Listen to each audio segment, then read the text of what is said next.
New at 6, Philadelphia judge making a major election ruling today that Elon Musk's pro-temp group does not choose the winners of its $1 million a day giveaway to registered voters at random. Instead, the group picks people who would be good spokespeople for its agenda.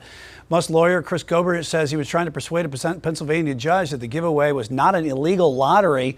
Musk's offer is limited to registered voters in the 7 battleground states expected to decide the election, including here in North Carolina.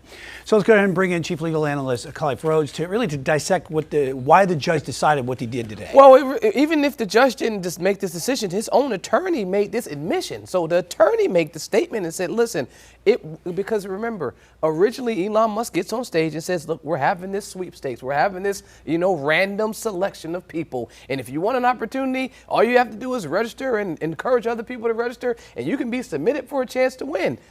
Now his attorney gets on the stand and says, you know what, Your Honor, it actually wasn't random. These people were selected, and what was happening is that they were likely spokespeople. Now it moves them from running some illegal lotteries process. This is a different and unique defense, but because you were alleging that we were running an illegal lottery, we're not doing the lottery. Nothing about this was random. Everything was hand selected. So now it moves that, but it does open the door for other things. Now you're saying, well, if you made these statements and it was a statement at a campaign and you were encouraging people to participate in this process, there are a number of other challenges and issues that I think Elon Musk himself may be subject to outside of the lottery argument that was there.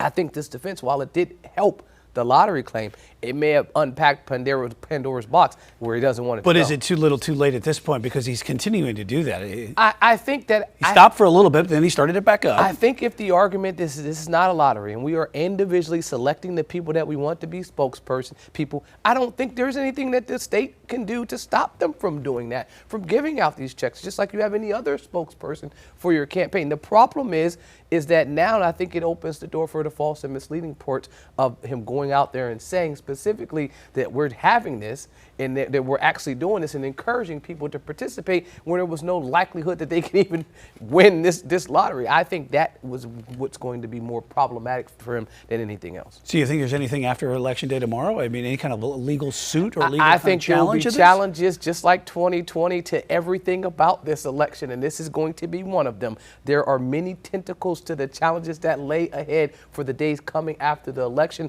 not just specifically connected to the election, but all of these other things out there, the type of money that was piled into these elections across every state, specifically the battleground states.